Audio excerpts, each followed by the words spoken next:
It's the amazing Rico Brogna podcast with your host, Evan Roberts. Hell yeah! How we feeling tonight? The New York Mets take game one of the wild card series, defeating the Milwaukee Brewers by a final score of 8-4.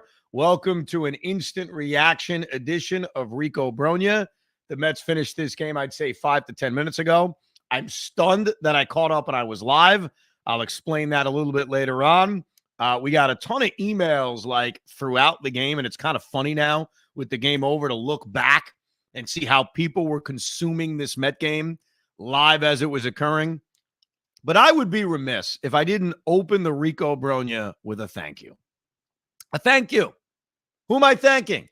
Am I thanking J.D. Martinez for coming off the bench and pinch hitting for Jesse Winker with a clutch 2-run single that broke the game open? Am I thanking Jesse Winker himself? I mean, Jesse Winker came through with a beautiful 2-run triple that tied the game up at 2 in the second inning. Am I thanking him? Am I thanking Jose Iglesias for doing what he does best, getting an infield single? That actually turned out to be the tying run. Am I thanking Tyrone Taylor, who actually began that fifth inning rally with a double and scored from second on an infield hit? Am I thanking Luis Severino, who, despite some shaky moments, settled in once the Mets gave him a lead? I say thank you to all those guys, but the real thank you is to the manager of the Milwaukee Brewers, Pat Murphy, because he did something in this game that if this was our team we were rooting for, and he had the stones, the balls, the dumbness to take out the ace, Freddie Peralta, and he is their ace, okay? I'm not saying Freddie Peralta is Corbin Burns. Corbin Burns certainly delivered today for Baltimore. Wasn't enough because the Orioles have no offense. But he is their ace. He's had a very solid year. He struck out 200 guys this year. He's their best pitcher. It's not even close. And for Pat Murphy, after 4 innings, when he retired 9 in a row after the Mets had the Winker triple, for Murphy to take him out was a gift from the baseball gods. He does that. He goes to one of his high-end relievers in Joao Payamps, and to the Mets' credit, they attacked. The Mets beat the Brewers' best relievers, not named Devin Williams. So credit to the Met offense, but how the hell? I couldn't believe it. I was stunned. I was sitting there on the West Side Highway in bumper-to-bumper traffic, scoring the Mets game while in traffic. More on that later. And when I saw that Freddie was coming out of the game, I was flabbergasted. Now, maybe am I making too much of this, Pete, or did you have the same reaction? I know you had your issues watching this game because you were trying to DVR it. You were at your kid's Little League game. So I don't know where you were when Freddie got pulled to start the 5th inning, but dude, I wanted to take my clothes off and have a celebration. I thought it was the greatest news ever when I saw him coming out of the game. I was very shocked by that. I didn't really, again, I wasn't live, so I kind of breezed through DVR to catch up with everything because I kind of knew some things that were happening when I got home. So I was shocked that they had, was it Pontemps or whatever his name is? Joel Payamps came into the game. Yep. Yeah, he sucks. Thankfully, he sucks. And that was a great move. Here's the crazy part. He doesn't suck. He's actually had a good year this year. He sucked in this game, and that's all that matters. But think about what Murphy did and compare it to what Carlos Mendoza did. So Luis Severino got off to a rocky start. I was on the air when this game started. The Mets got blown away very quickly by Freddie Peralta, and then Severino comes in. He gives up that leadoff double to Bryce Terang, a play that I think Mark Vientos should have made, but that's just me. Gives up the hit to Churio, gives up the base hit to William Contreras, and I'm thinking to myself, oh my God, this is going to be ugly.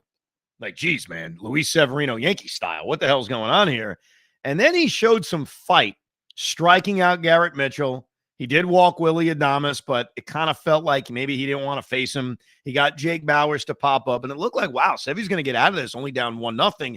And then, unfortunately, he hits Rhys Hoskins, which may not be that unfortunate, not because I want to drill Rhys Hoskins, but because Rhys Hoskins can hit a grand slam at any moment, as we saw on Friday night.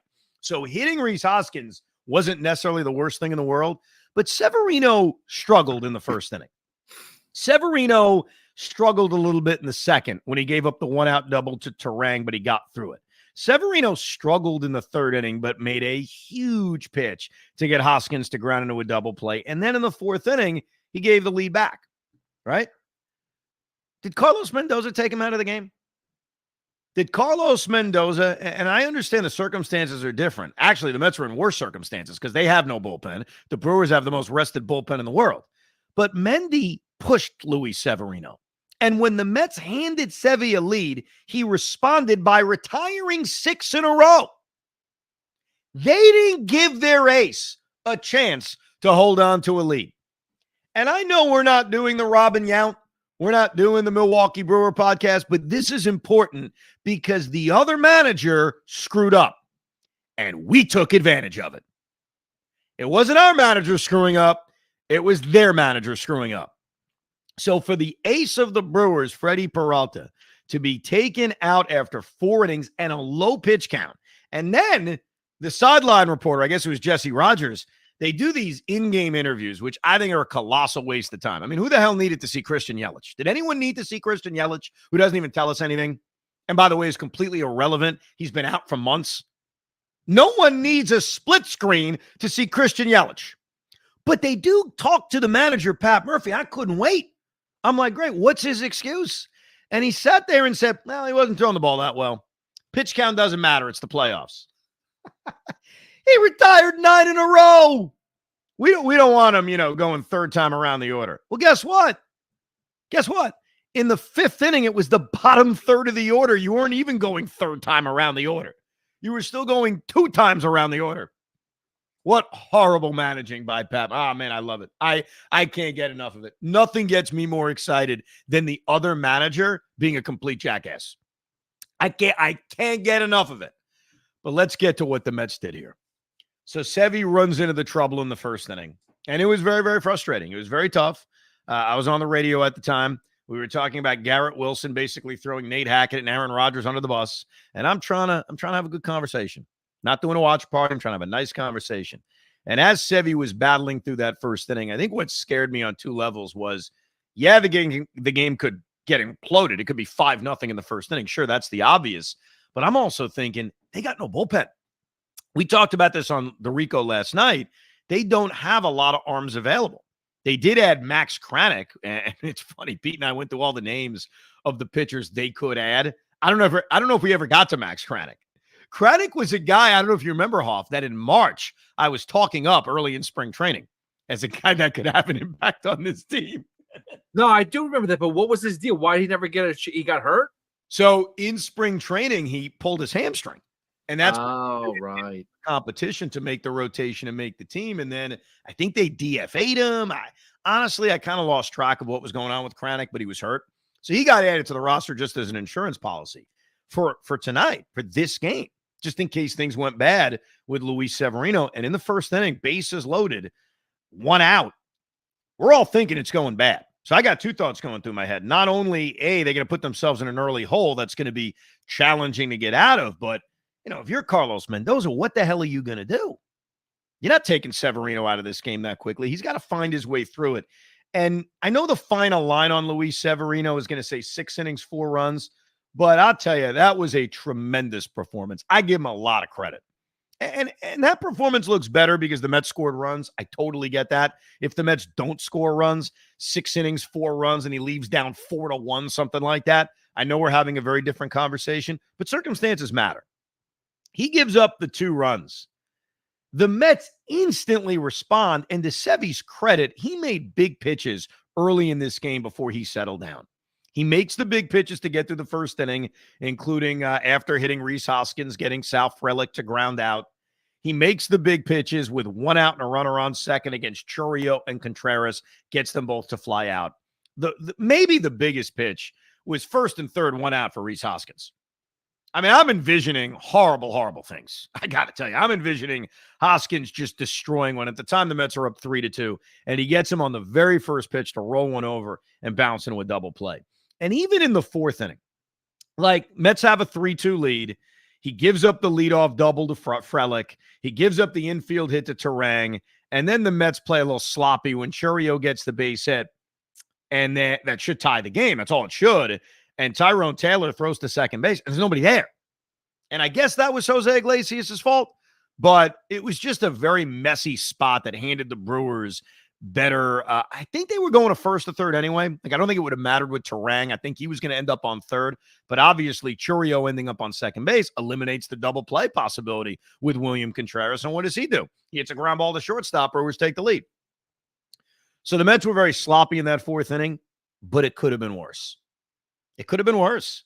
And for him to get that last out against Contreras and then Garrett Mitchell to get through the inning, and yes, they're down 4-3, and yes, it's a buzzkill, but all of that through the first four innings could have been worse for Luis Severino. The Mets respond. Obviously, the Mets have the huge fifth inning, which I'll get to in a minute, but then Severino has a lead, and he locks it down. And that's all I want, man. That's all we want. I still have memories of that stiff Tom Glavine in 2006 in Game 5 against the Cardinals when they gave him a lead, and Tommy Glavine could not wait to give that lead back. It's called shut down innings, and the top guys in your rotation need to deliver them.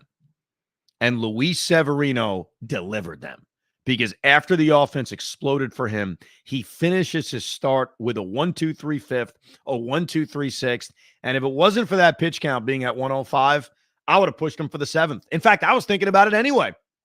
I really was, with the thought being 105, 115, what the hell's the difference? But I paused and realized I got Jose Butto. I have a fresh Jose Butto. I can go get 3 innings out of him and call it a day. Let's give a golf clap to Luis Severino. 6 innings, 4 runs may not look good on the Baseball Reference page. Let's say, 5 years from now, when a dopey talk show host goes through his postseason game logs and says, was that a good start? Was that a good start? Was that a good start? But for those that remember, this was a good start for Luis Severino. It was a quality start for Luis Severino. Now let's get to this offense. Let's get to what this offense did. In the first inning against Freddie Peralta, they looked like they had no shot. No shot. Lindor's taking a fastball right down the middle. Iglesias is striking out looking, and Brandon Nimmo's hitting a home run in an elevator shaft as he pops one up to the pitcher of all people. Freddie made the play. That second inning down 2-0. And here's what really jumps out at me. Mark Vientos, on the second pitch of the at-bat against Peralta, rips a base hit up the middle. And maybe at the time it didn't feel big, but Mark Vientos admitted after this game to Steve Gelbs, because SNY does post-game work, great job by them. Vientos said, I was nervous. Whole day I was nervous. This is what Vientos says. Yeah, I was feeling it. Sometimes when you're nervous, it doesn't necessarily lead to striking out or popping up or not performing. Mark Vientos took his nervousness and delivered one of the more underratedly big hits of this game.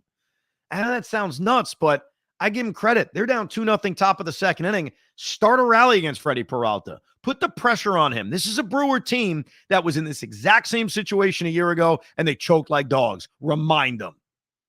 Remind them. And Mark Vientos' leadoff hit. Pete Alonso gets a lot of crap. Pete Alonso has not been impactful. No one's going to argue that. But Pete's had some good at-bats. Pete has put together some quality at-bats. And Pete Alonso worked a tough one against Freddie Peralta that led to a walk. And now you set up. 2 on, nobody out for a guy, for all you loyal Ricos, you know this, a guy I wanted in the lineup tonight, Jesse Winker. Why? Because sometimes those career numbers mean something. They do. Sometimes they mean dick. Other times they mean something. And Jesse Winker, against a franchise he wants to stick it to, doesn't it feel so much better when Jesse Winker wants to stick it to them and not stick it to us? We have seen Jesse Winker shove it up our you-know-whats how many times and then wave at us. Now it's your turn, because we don't have to deal with it anymore. We have Jesse Winker as the heel fighting those guys. They hate him in Milwaukee. He used to play there. Willie Adames has that issue. I forget what the issue was. The clowns at ESPN don't do their homework. That's on them. SNY did. So when Boog Shambi was complimenting the SNY crew, he also should have written for some advice. And I admit, I totally forgot the story too, but it ain't my job to know this. It's my job to know some other things, but not this. Gary, Keith, and Ron, or maybe it was Steve Gelbs, explained the beef between Winker and Adames. I cared so little, I already forgot. But ESPN was like, I wonder what this is from. Is this from Reese Hoskins and Jeff McNeil? No, dopes. But guess what? I don't care. You don't care. Because all we want is Jesse Winker to shove it up another fan base. Man, that guy plays the heel better than anybody. He works a long at bat. He rips a line drive. It goes into the right field corner. The Mets tie the game. Winker's on third base, and he's waving. I don't think he actually waved, but I want to tell myself that he was waving. And look, great job by Starling Marte. You got a runner on third and nobody out. You better score that freaking run. You better leave that inning up 3-2, and that's exactly what Marte did. He didn't miss a home run by much, pounded one to center field. That was such a huge response inning by this Met offense. And those four guys really all deserve major credit. Vientos channeling his nerves for a leadoff hit. Pete putting together a great at-bat that nobody will talk about. They'll just say, he hasn't been clutch. He sucks. Get rid of him. We'll give him credit. And then obviously Winker and Marte, tremendous response. So I'm trying to listen to some sound. I don't know if we could play anything. I mean, I know I can play it. I just don't know if we're legally allowed to play it on YouTube. We are legally allowed to play anything. Okay. First of all, SNY, we're in bed with them. All right. We're buddies. SNY and I, we sleep together. So we're all good. All right. We had a big meeting with them a few weeks ago. You know what? If they're mad at me, I'll say I'm sorry. So whatever you want to play, play. Well, it's not that. It's more about YouTube shutting us down. I know that they have their stuff. So we'll play it. If we get shut down, we'll just start a new chat. It's all good. Just because you were so like, Pat Murphy, thanks so much for pulling Freddie Peralta. Well, guess what? His answer on why he pulled him is just totally dumb. So here we go. Let's see if I can share this real quick. Hold on. What am I doing here? There we go. You see it? Hey, there's Pat Murphy. Let's hear from him. Go ahead, Pat. Sure. Dummy. What did you see in Peralta? He had obviously retired 9 guys in a row, but was there something that you saw that made you think, well, he's not at his best? I don't think he retired 9 in a row, but maybe 3, 6. Well, one was a hard contact sac fly to center, but it isn't about that. You know, he's probably 18 pitches from where he kind of is limit. We take the lead in the game. We've got a full bullpen. It's a playoff game. You don't, well, we'd like to get him to 5 because of our bullpen usage over the week. You don't do that. You're playing to win tonight. And Piamps has got a 1.03 ERA in 30 games. Hasn't given up a run in 12 outings. If Piamps gets into the top of the order again, or if Peralta gets to the top of the order again, then it changes how we use the bullpen usage. Then Ashby has to come in for Nemo and get the ground ball like he did. But Piamps is out of the inning.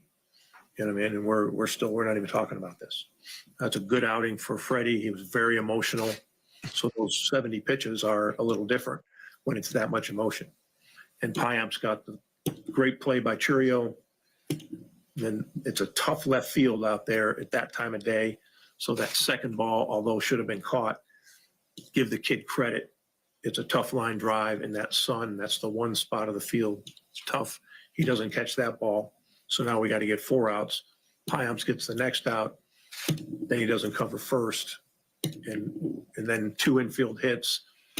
And then we bring in Ashby. He gives up an infield hit. You know what? I've heard enough of Pat Murphy. Thank you very much, Pat. See, here's the beauty of scoring games, Pat. I can look down at my scorecard and tell you exactly what your ace did before you took him out. You're 1,000% right that Starling Marte hit the ball hard. Okay, I just said that before. It almost went out. Sacrifice fly. But after that, it's still the second inning of the game. He struck out Tyrone Taylor. That's not hard contact. That's a strikeout. He got Francisco Alvarez to pop up to the first baseman. That's not hard contact. Then in the third inning, Lindor hit a fly ball to center field. I don't remember it being particularly hit hard. Then Iglesias, first pitch, rolled one over to third base, and then he struck out Brandon Nimmo. Then in the fourth inning, he got a strikeout, a ground ball to third base, and a tapper back to the mound. There was not hard contact. So I don't want to call him a liar. That's not nice. I would just say he screwed up. That's what I'd say. I'd say that Pat Murphy, who's got a wonderful baseball career as a coach, as a college coach, working under Craig Counsell's bosom, and now being the lead man, you choked in a big spot. That's all it is. Doesn't mean you can't win the series. Doesn't mean you can't do something magical in game 2, but you choked. And then at the press conference, you choked again because you had no idea why you took the guy out. But whatever. Again, not our problem. But when he took him out, and he's right about Payamps. I said that to you, Hoff. He's pitched well recently. He's one of his top relievers. So he went to one of his top relievers in the 5th inning. And boy, these at-bats the Mets had were tremendous. Starling Marte, I could have sworn, hit a responding home run on the second pitch. That was right after the Brewers took the lead in the bottom of the 4th inning. And Chourio robbed him. Tip your hat to Chourio, made a great play.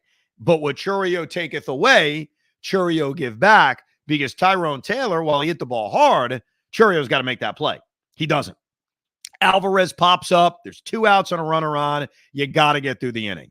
And then, yes, he's right. The inning completely got destroyed. Walks Lindor, and Iglesias did what he's been doing all year, which is hits the ball on the ground in a big spot and beats it out for an infield hit. And not only that, not only did he beat it out for an infield hit, and yes, Payamps was slow getting off the mound. Again, not our problem. We saw that with Edwin Diaz the other day. But Tyrone Taylor is busting his ass and scoring from second base to tie the game up. Brandon Nimmo gets the infield hit against Aaron Ashby. And then how about Mark Vientos? Oh, baby. First pitch rip job to right center to drive in 2. They fall behind Alonso and walk him. Mendy beautifully takes Pat Murphy into his little trap and says, oh, you got Aaron Ashby, a lefty on the mound? Cool. That's all right. I'm going to pinch hit Jesse Winker for J.D. Martinez, who has awoken. The man who's addicted to the playoffs has awoken. And what does he do in his first at-bat in the postseason as a member of the New York Mets? He gives you a long at-bat, works the count to 2-2, and does a little poke job to right field to break this son bitch open and make it 8-4. What an inning. An inning that could have seen the Mets score no runs. No runs. If Iglesias does not beat that ball out. If Payamps isn't slow off the mound. This inning's over, and it's frustrating. Very frustrating because Marte gets robbed. They have a great opportunity with a runner on second and less than 2 outs, and they end up with nothing. But here's the sign of a good team. The sign of a good team, you give us a crack, just a tiny crack, we're going to bust it open. And the New York Mets in the 5th inning of this game took a crack, and they busted it open. They score 5 runs. They give Sevy the lead, and Sevy went to work. I mean, the Met pitching went to work. You score 5 runs in the 5th inning, and the Milwaukee Brewers, little trivia question, Pete, little trivia question. After the Mets took the lead and made it 8-4, the Brewers came up in the bottom of the 5th inning. They had the 5th, the 6th, the 7th, the 8th, the 9th. They had 5 innings. How many base runners did the Milwaukee Brewers get after the New York Mets took the lead with a 5-run 5th inning? Was it 2? 0. Nada. Zilch. Nothing. Zero. 6 by Luis Severino. 1, 2, 3, 5th, 1, 2, 3, 6th. I love Big Budo, and I cannot lie. None of us can lie. 1, 2, 3, 7th, 1, 2, 3, 8th. And then Ryan Stanek, who my wife, who's up, it wasn't a late game. My wife's usually sleeping. She opens her eyes because she's up and says, hey, honey, when did the Mets get Syndergaard back? I mean, Ryan Stanek's got the flowing, beautiful blonde hair, so you could completely understand it. And Stanek delivers a 1-2-3 inning. And ladies and gentlemen, the New York Mets, on the heels of the greatest regular season victory in the history of the franchise, are one win away from telling the Milwaukee Brewers, sorry, you're going home, and advancing to what would be a blood showdown against the Philadelphia Phillies. I do admit, because I believe in first guessing, I believe in being honest about what we thought at the time, I was not a fan of Carlos Mendoza taking Jose Butto out of this game. Why, you ask? I'm glad you asked the question. Unless we're going to see Mendy do something very different. Jose Butto is probably not pitching again in this series. Jose Butto threw 2 innings in this game. He didn't throw a lot of pitches, which is good. He only threw 25, which is not a big number for 2 innings. But Jose Butto has not pitched on back-to-back days. We have not seen a lot of back-to-back Butto. We haven't seen a lot of Butto's pitching frequently. So my thought is, if he's not going to be available for game 2 or game 3, game 3 is more of a question, but game 2, I think you could feel pretty good we're not going to see him, then why not finish the job? Why mess around with Ryan Stanek, especially in a game in which you probably don't have Edwin Diaz as an insurance policy? You probably don't. Now, I'm going to go through Jose Butto's game logs. I'm going to do it right now. And let's analyze how often he's pitched. So when he was transferred to the New York Met bullpen after being recalled in early July, 4 days, 4 days, 3 days, 7 days, 2 days. He pitched a scoreless inning on July 20th through 17 pitches and came back 2 days later. Okay, 17, a little bit different than 25, but okay, at least makes you think it's possible we would see him in a game 3. So that is only a separation of just 2 days, July 20th to the 22nd. Then you've got 3 days, 4 days, 3 days, 5 days, 6 days, 3 days. The 3-day one, he threw 2 innings against the Oakland A's, threw 46 pitches on August 13th, came back on the 16th. Still doesn't fit. That would be a day after the wild card series is over. He throws an inning on the 19th, comes back and pitches on the 21st. That's after throwing 22 pitches. So that one gives you a little warmth that maybe he could be ready for a game 3. Then we've got 4 days, 4 days, 2 days, pitched a scoreless inning, 20 pitches, came back 2 days later. Okay. Then you've got 4 days, 3 days, 3 days, 7 days, 6 days, and 5 days. So I would say based on this, there's a shot we see him in game 3. Just a shot. And look, game 3 is all hands on deck anyway. But you also are going to have David Peterson available in game 3. Keep that in mind. David Peterson is on this roster as he should be. He is not scheduled to start any of these games. Game 3 of this series, the winner-take-all game, would be David Peterson's 4th day. So it would be 3 days rest. And I assume he will be a weapon out of the bullpen. So Jose Butto, based on the game logs of this year, I'd say there's a decent shot we see him in game 3. But you know what? I still stand by the fact I didn't want to mess around, mainly because I didn't trust Ryan Stanek. Now, Ryan Stanek's pitched in the playoffs before, so he's got that going for him, and he certainly delivered a nice, clean 1-2-3 inning and made things look very easy. But the Mets didn't have a backup policy because I doubt Edwin Diaz would have been available. But either way, it worked out. Stanek pitches a clean inning. Jose Butto gives you 2 dominant innings, and the New York Mets win this game. Tremendous victory. So going through the emails is fascinating. I give credit to a guy named Howard who wrote me at 5:25, right? Wrote the Rico B at gmail.com 10 minutes before first pitch and supplied pictures, which I am showing right now to the camera, that was proving Freddie Peralta tips his pitches. How about that? He was showing me that, look at his glove, fastballs on the left, breaking balls on the right, send it immediately to your Met contacts. I admit, I did not send them to Met contacts. Maybe Freddie was tipping in that second inning. I'm not sure. Now, a guy named Scott Stern emailed 100 times during the game, and he was a case study of craziness, which we all have. Scott writes, first batter of the game. Sevy can't put this guy away with an 0-2 count, just like the last time. That's the Bryce Terang at-bat, in which it ended up at 1-2, and he gave up a double. End of the second inning. This is when Severino got through the second inning. Scott writes, I have Butto stretching now. I'm not seeing pop from Sevy's fastball. We got to have a short leash. By the way, this was not the game to have a short leash. There are games where you can have a short leash. I think with what they had in their bullpen, they had to go the opposite. Scott writes, top of the third inning, there's one out. He can't miss any at-bats.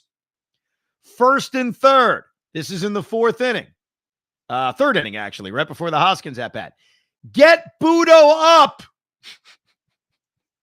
Third inning ends. This is when he gets out of it, Sevy does, by getting Hoskins into the double play. Scott writes, did I mention get Budo up? Top of the fourth inning, man on second. It wouldn't have been the top of the fourth inning. I think he meant the bottom of the fourth inning because he gave up a leadoff double. Surely this is obvious in the dugout. Get Budo up. Now there's first and second with one out. He hasn't gotten a swing and miss. And Scott writes, I hate how right I've been since the first at bat. This is why I get it, Scott. I get it was frustrating, but I think that when you are forced to keep a starter in, the exact opposite of the situation Pat Murphy was in, where he has a fresh bullpen and you could be more aggressive. Sometimes when you're handcuffed, you're better off. Because if Mendy had a fresh bullpen and he listened to Scott and said, you know what, I can't mess around. There's a playoff game. I'm taking him out of this game. You wouldn't have seen the fact that Severino settled down. So it's weird to say that sometimes you can benefit from having a bullpen that's not rested. Scott also writes, Vientos. This is when Vientos got the 2-run single, giving the Mets the lead. Sad but true, I was so happy when I realized Vientos was coming up and not Pete Alonso. I feel bad about it, but it's true. Scott writes, bottom of the fifth inning. If Sevy puts one guy on, he has to come out. So he's still passionate about this Severino thing. Fifth inning's over when Sevy pitches a 1-2-3 inning. I never doubted him. Not for a second. Bottom of the sixth inning, there were 2 outs. See, this is why you don't take him out. You got to trust the vet. The evolution of Scott Stern was one of my most entertaining parts. Now, granted, I didn't see any of this till the game was over.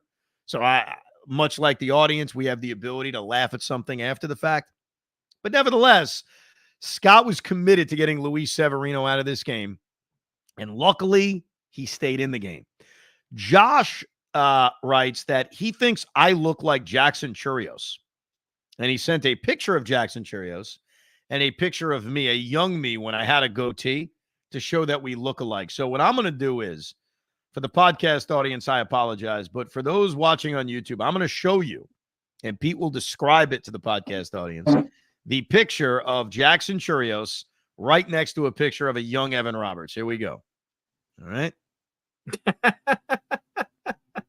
Dude, all right. So Evan is much younger, has a nice white smile. His teeth are showing, has a very similar chin line, jawline. Beard, not so. I mean, you got the red beard still, but I could see a little bit with the eyebrows. Yeah, his cheeks have a little bit more. What's not dentiness? I'm trying to think of the word. He's got a bit more features with the smile than you do. Yeah. So what Josh points out, and he's right, is that our smiles, our awkward smiles, are actually very similar.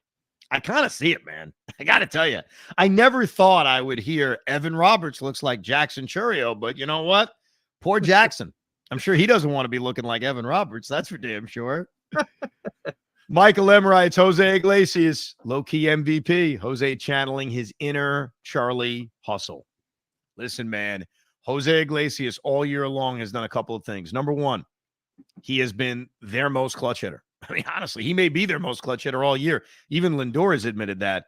And number two, he's busting it on every play. So you can imagine in the postseason, knowing what's on the line, if you could beat this ball out, he is going to run as hard as humanly possible.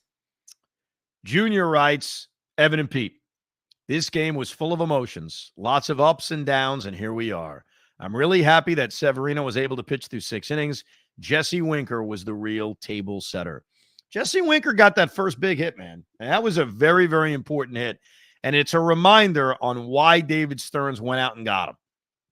Because even though Jesse went a while without hitting, went through a massive batting slump, and apparently was banged up. I didn't even know he needed imaging on his back and needed an MRI, but that came out the other day. I just thought he was sitting because he wasn't hitting. That's really all I thought it was. But he's a guy who's done it before, as we've seen. And he really does it to teams he wants to stick it to. He had good career numbers against Freddie Peralta. And again, when you make these decisions to start a Winker or start a JD Martinez, you got the ability to pinch hit for him. You got that ability to quickly make a change. Oh, good. You want to hear from Jesse Winker? That's perfect. Here he is, the Wink Man himself, Jesse Winker. How do you go from a night like last night where you have such an incredible win, celebrating, sleep quick, and then I assume he's being asked about the Willie Adames situation. Let's see what Jesse has to say about that. Yeah, I just feel like it's the story of this team.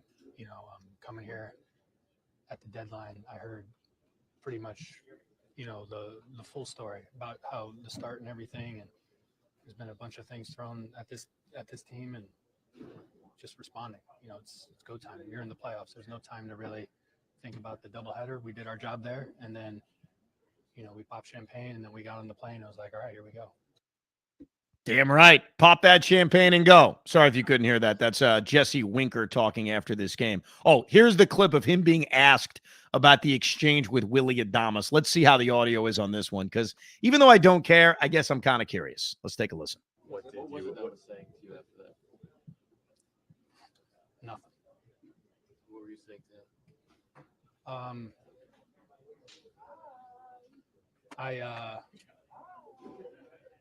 I don't really want to speak on it. I just want to focus on the game tomorrow. Wow. You know what that shows you? It shows you that Jesse Winker and Willie Adames have major beef. Like, it's real beef that he's like, I don't even want to talk about it. And you know what? That's fine. I don't really care, because the beef goes back from before he was a Met, so it doesn't involve us. This is not related to the Rhys Hoskins situation. By the way, speaking of the Rhys Hoskins situation, obviously that included Jeff McNeil on opening day a long time ago. Negative Dan, who I guess I shouldn't call Negative Dan anymore, because he's bought in. He's everybody, Dan. Dan writes, was a dead squirrel the best thing to happen to this team? It was an I love that subject. It's been an absolute pleasure with the OMG man getting penciled into the lineup every day, no matter what, where you don't even have to think about lefty, righty, or any platoon BS. It's such a good feeling seeing him in there and knowing he's going to clutch up whenever need be. Also, maybe all the big game Sevy needed was for the Yankees to put up 8 runs for him, and they wouldn't have had any problems.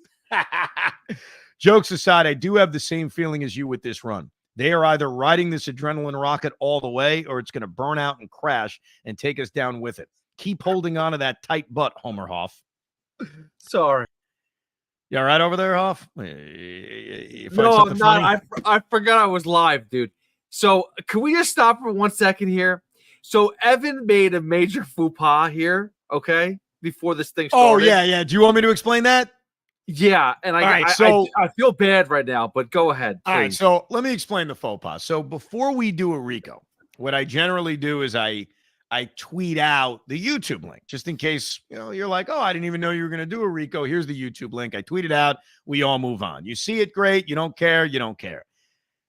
Pete also sends me a link for me to log on to do the Rico. It's a separate link. I was so excited after this win, I didn't tweet out the YouTube link. I tweeted out the link for you to join the Rico Brogna. So I screwed that up. I tried to delete the tweet. I'm not a big deleter of tweets, but sometimes you have to. And Hoff was like, what the hell happened? Why are there tons of people trying to get it on the Rico? And I said, I'm sorry. I tweeted out the wrong link because I was very excited. So with that said, a lot of people have clicked on it, not even knowing what it is, and then getting into the front door of joining the Rico Brogna. So unfortunately for me, I just witnessed someone go to the bathroom by accident. What? I just witnessed, because they have the camera on. They have no idea where they are. So I just witnessed a gentleman go to the. Did you see the equipment? Oh yeah. What? First of all, they were going to deucer.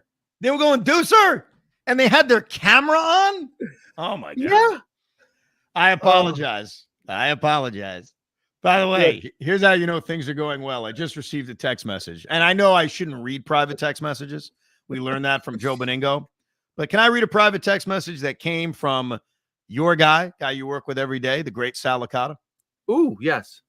Sal asked me, and I may have brought this up earlier today too, to him off air, so it's not like he's taking this out of nowhere. He says, what's your plan if they make it to Philly? He's thinking about Philly, baby. Yeah. I don't want to talk about Philly, at least publicly on the Rico. I'll do that privately so no one could accuse us of jinxing. But obviously the Mets still have work to do. They have to get one more victory to get this thing secured. By the way, another email from Positive Tommy, the fine producer of the Evan and Tiki program. I think he realizes this is his way to get on-air time on the Rico. Send a quick, pithy email. So here's what he writes. A message from Positive Tommy. There is still work to be done. The story is not finished yet. There is a wrong that must be righted. I believe in the power of positivity. I believe in Positive Tommy. I will lead us. He says I quite a bit. That's for sure. Speaking of Positive Tommy, Bob Costas writes, Evan, it's time for all of us to be on board. I believe in Positive Tommy. Can we make this about the Mets and not about us individually? Jeez. I agree. You are right. Charlie, Evan, I just want to see them win a championship. I don't care how they do it and who's the reason for it. Amen, man, bro. I don't give a crap. You also don't want to see a guy go to the bathroom right in front of you like you did on this very eventful edition of the Rico. You're gonna have to see it soon, by the way. I'm gonna send you this picture. Well, you took a picture of it? I needed someone to understand what I just witnessed. Okay, that's fine. I'll take a look at it. I'll analyze it with you. Charlie Friedman writes, hey, Evan and Hoff, obviously tonight was a great win, and I wanted to know your opinions on how quickly Pat Murphy pulled Freddie Peralta as the Mets jumped all over Piamps immediately after.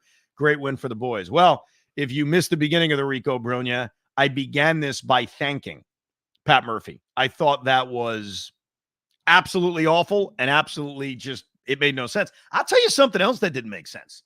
Now, this is up for the Mets to take advantage of it, but when I saw Aaron Savali come into this game in the 7th inning of an 8-4 game, I was very surprised.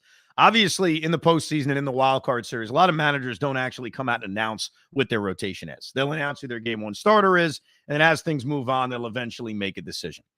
I made the assumption, and maybe incorrectly, that Aaron Savali was going to start game 2, and that the game 3 starter was going to be the kid that we saw on Saturday. Tobias Myers is his name. That's my assumption. And I turned out to be dead wrong, because when Savali comes into this game, I'm thinking to myself, so they're not starting Aaron Savali? A guy who, granted, it's not great experience, but does have postseason experience. And if you look at the way he's pitched recently, has pitched very well. His last start against the Pirates, 6 scoreless innings. Start before that against Arizona was shaky, 4 1/3 innings, 3 runs. Start before that against the Phillies, 5 innings, 1 run. Start before that against the Giants, 5 1/3, 2 runs. I mean, guys pitched well. You look at his overall numbers. So Aaron Savali is not making the start for the Brewers, and instead, a guy the Mets saw recently, Frankie Montas, is making the start. Very surprised by that. You've got your season on the line. I know there's not a lot of great options, and maybe it's because the Brewers traded for him at the trade deadline. I don't really know. But it's not like he's been great for Milwaukee. He's pitched to a 4.5 ERA. And Frankie Montas, let's see his postseason numbers. He's made 1 postseason start. He did it for the Oakland A's during the pandemic year. 3 2/3 innings, 5 runs, 2 home runs. 9.45 ERA in the playoffs. Now, Savali didn't have a great experience either. He pitched against the Yankees a couple of years ago, if you recall, back in 2022. But I really thought Aaron Savali was a better option than Frankie Montas. With that said, we don't manage the Brewers. Not our problem. So it will be Frankie Montas starting game 2 with the Brewers trying to keep their season alive. And the Mets will obviously counter with Sean Manaea, who's looking to bounce back from what was one of the worst starts he's made in the second half of the year against Milwaukee. Is that a negative for him? I don't necessarily think it is. Hopefully Manaea can fix the issues that he had in his last start. Remember, he had extra days rest. Who knows if that impacted him? But Sean Manaea goes for the kill in game 2 of this wild card series and hopefully gets it done, gives the Mets 2 off days, lets us enjoy it. We've had no time to enjoy anything. And I think you got to be aggressive in game 2. Obviously, you've got the insurance policy that if you lose game 2, you've got game 3 with Jose Quintana on the mound, probably taking on the aforementioned Tobias Myers, and you'll have a fresh bullpen, or at least I shouldn't say fresh bullpen because we don't know how game 2 is going to go, but you'll have David Peterson. So you do have yourself a backup policy in case things go bad with Jose Quintana. But I'm very surprised that Aaron Savali didn't make the start. When I saw him warming up and then eventually coming in, I was like, wow, okay. I wouldn't have done that. So we're getting a lot of sound from SNY. Do you want to hear anything from Luis Severino at all about either why he tried to go as deep into the game as possible, or just about the attitude of basically the team going into this game? Sure, let's hear from the man who delivered, a guy who was so unclutch for the New York Yankees that you Yankee fans, you voyeuristic bastards who are watching us right now because you miss baseball, you couldn't wait to get rid of him. Well, now he delivered the Mets a postseason victory. Here he is, Luis Severino. Sevy, considering how beat up the bullpen has been recently, what does it mean for you that you did get those 6 outs when maybe you didn't even think you were going to be in the game? Yeah, I think not even for me, but for the bullpen, appreciate that. You know, when they came to the dugout, they were really happy about me getting those 6 innings. You know, coming back out there and trying to grind through that outing. So, you know, I knew that Dia was not going to be available tonight. So, you know, anything that I could do to help the bullpen, I would do it. Well, he certainly did, man. They needed innings out of him. At the bare minimum, he needed to go 5 or 6 innings. He gives him 6 innings. Once they give him the lead, he settles down. And remember, Luis Severino made, I think it was 10 postseason starts for the New York Yankees, 1 postseason victory. He has now equaled his Yankee postseason victory total as a member of the New York Mets in 1 start. And hopefully, if things go according to plan and the Mets can take one of these next 2 games, he'll get another crack at it, pitching in the divisional series against the Philadelphia Phillies. Let's hear this quote from him because it seems pretty cool. Luis, it would have been very easy for a team to let down after the emotions of yesterday. What did you see in the group overall that you think allowed you guys to come out the way that you did tonight? I think we're not satisfied. You know, we know the potential that we have in that clubhouse, and we want to go out there and we're gonna fight. We're gonna fight until the end, and hopefully that end is gonna be, you know, hopefully in the World Series. Damn right, baby. Damn right. One thing I've seen a lot before, and I'm glad we're getting to experience this as Met fans, is a team win a 1-game playoff. You know, obviously that wasn't a 1-game playoff, but have to play through the end of a regular season and then have it build even with no off day and go on a run. We saw it with our team many years ago in 1999 when the Mets won a game on a Sunday afternoon at Shea Stadium, had to wait all night to see if the Brewers or Reds would win. The Reds won. That meant the Mets had to go to Cincinnati and play a 1-game playoff on a Monday night. They won that game. Then they immediately had to fly to Phoenix, Arizona to take on the greatest left-handed pitcher of our generation, the big unit Randy Johnson, and they won that game. So there was no rest for Wary. They had a big party after they won the 1-game playoff against Cincinnati. That was their first postseason appearance, and they built off of it. I remember the Colorado Rockies from many years ago, that 1-game playoff they played against San Diego. Matt Holliday still hasn't touched on plate, but neither here nor there. And the Rockies built momentum off of it. So sometimes, even if there's a lot of travel and there could be a letdown, it actually behooves you to have this momentum. And we're going to see if this trend continues in baseball this year. But the teams on the bye, and of course you'd rather have the bye. Who doesn't want to just go right to the divisional series? But the teams on the bye have struggled. And maybe a part of it is the team they're playing just had momentum. They just won a couple of games. They just had a champagne celebration because they advanced. So far, it's only 1 game. Mets have work to do. But they were able to build off of the momentum, the excitement of a big victory against the Braves to make the playoffs and carry it with them. As we record this, I have not looked at the Atlanta-San Diego game. Honestly, I don't even care about the Atlanta-San Diego game. If I was ranking my interest in the wild card races, obviously the Mets series is number 1, but I have a lot more interest in Baltimore, Kansas City, and Houston, Detroit than I do Atlanta, San Diego. Other side of the bracket just doesn't mean anything to me. I hate the Braves, whatever, screw them. But the road teams have gotten off to great starts. You saw the Detroit Tigers go to Houston. You saw the Kansas City Royals go to Baltimore, and now we've seen the New York Mets to go to Milwaukee. And in the 8 wild card series, I don't include 2020. It doesn't count for a myriad of reasons. Number one, there were no fans in the stands, so I'm not going to take it into account. And it was a kind of a makeshift series. It was created for that season. So I look at the wild card series as 2022, 2023, and obviously this season. The road team has won 5 out of 8 of these series. And also, outside of our series against San Diego 2 years ago, every series has gone 2-0. We have not had a winner-take-all game 3 outside of the one we experienced 2 years ago against the San Diego Padres. So hopefully we don't experience a winner-take-all game 3. Hopefully it's beat the Brewers behind the ace, Sean Manaea, and we all can move on to the Philadelphia Phillies. Lineup. So they're taking on Frankie Montas, which, again, I'm very surprised about. Career numbers. You know, we pointed out Jesse Winker had good career numbers against Freddie Peralta. Taking a look at the Montas numbers, here are the things that jump out at me, so you all know. The guy with the most experience, Francisco Lindor, 4 for 12. Okay. The guy with the second most experience is J.D. Martinez, 2 for 10. So nothing great for J.D. against Montas. Jesse Winker's 2 for 8. So I think you just have to decide based on who you're feeling better about. I kind of lean towards Winker. I do. And part of my thinking is I give Jesse Winker the start. He's kind of got this bad boy vibe in this ballpark against this team, has the thing going on, you know, with Willy Adames. So I ride that a little bit more. And I know that I have J.D. Martinez off the bench as a weapon. The Brewers have 3 lefties in their bullpen. We saw one of them today in Ashby. They also have Koenig, who we saw a couple days ago, and DL Hall. So there is a possibility, if there are hooking lefties up there, that JD's going to get an at-bat anyway. So I think I would lean towards Winker. I would stick with Starling Marte and right. Marte's got very good career numbers against Montas, 5 for 8. You obviously have to stick with Tyrone Taylor. I mean, there's no doubt. Tyrone Taylor's got to play. There are certain guys that have to play. Tyrone Taylor's one of them. I stick with Brandon Nimmo. So I guess basically what I'm saying is I'd run out the same lineup. Obviously, I disagreed about Alvarez. I would have played Luis Torrens.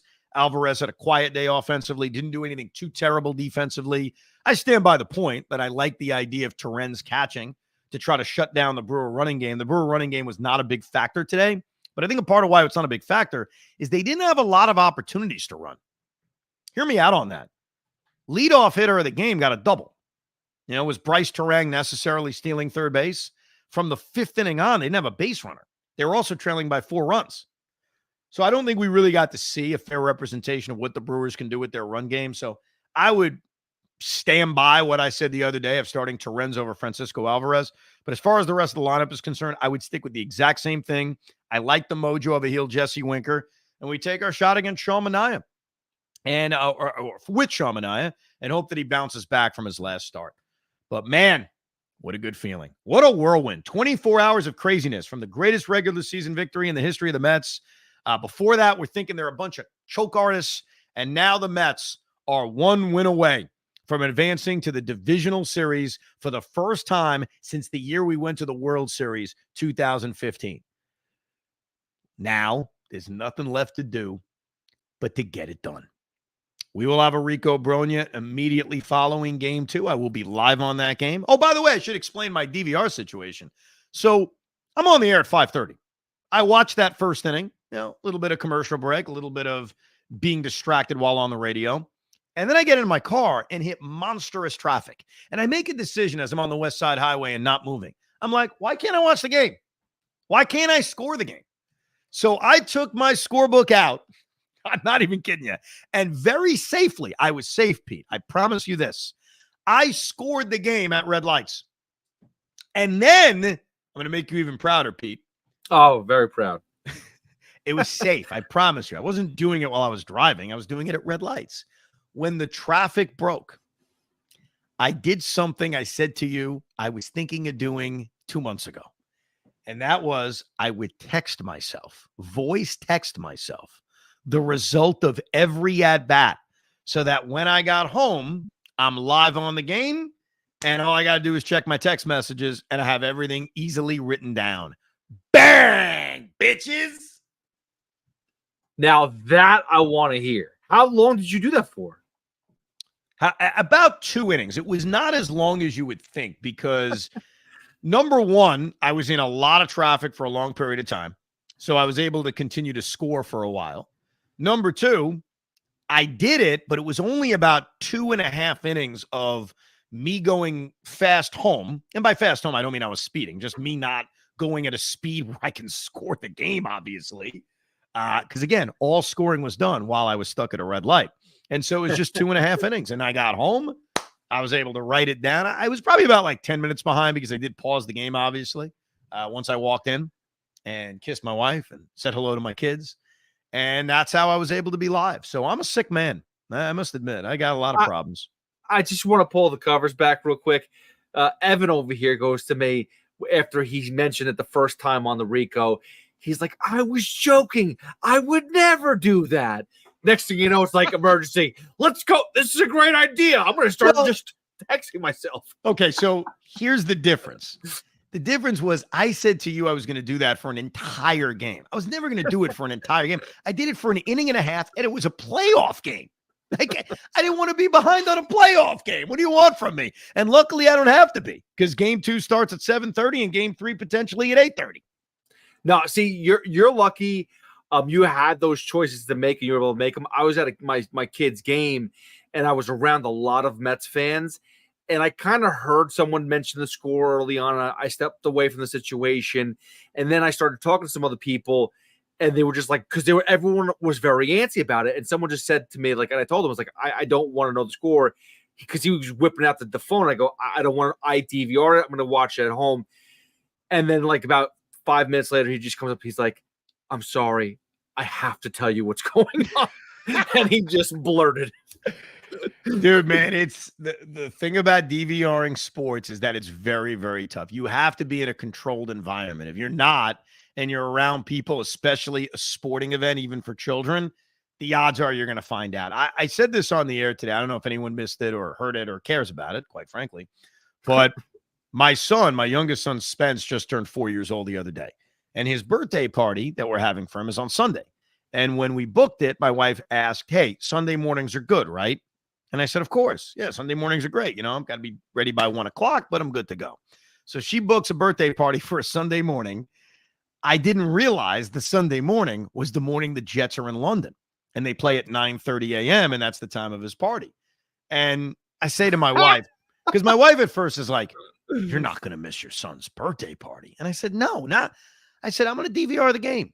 Like, you have to sometimes. It's not ideal, but I'm going to do it. And I don't have a worry that at a 4-year-old birthday party, in which the moms are usually the ones taking them, I noticed that last week when I went to a birthday party and I was DVRing the Met game, I was basically the only dude there, and most of the moms happened to not be into the Mets. So I didn't run into an issue that no one's going to spoil it for me. Like, it's my 4-year-old's birthday party. And I think that's a controlled environment where it's not really a risk. It's over by 11. I go home. I started on DVR. It's not a problem. But if I was trying to DVR the Jet game, Pete, and I was going to like Jets Little League game or Pee Wee football game, I'd be effed. There would be no shot to get through something like that. I got to be honest with you. You're going to be very shocked about this. A lot of the women are into the sports because I know that, but not the moms of Spence's friends for some reason. Well, good for you, because I went to a game the other day and the moms had the phones out watching the Jet game while we were watching the kids play. So I mean, you're the only thing is if the kids start whipping out the phones, then you're screwed. Yeah, that's a problem. Now, luckily, these next 2 games are night games. If the Mets advance to a series against the Phillies, we'll worry about it then. We'll worry about that then. That's something we worry about when we get to that point. They would play Saturday and Sunday in Philadelphia, and then Tuesday and Wednesday at Citi Field. And hopefully they're not day games. But then again, if they're a day game, I guess we'll just have another audio watch party like we did the other day. It turned out to be a lot of fun. But we do appreciate you listening and downloading. We'll have Rico's after every playoff game. So I'd say within 5 minutes of game 2 ending, Pete and I will be live. We'll be good to go. And you'll get yourself an instant reaction to the Rico Brogna. If you can't listen live, you can always subscribe to the Rico podcast. It should be in your inbox or wherever you subscribe for podcasts pretty much every morning and hopefully before that. So thank you very much for subscribing, hanging out, and pinch me. We're 1 win away from the NLDS. Let's go. a happy edition of Rico Brogna. Goodbye, everybody. We hope you enjoyed this episode of the Rico Brogna podcast. It's amazing, isn't it? Make sure you download it now to keep it on you at all times.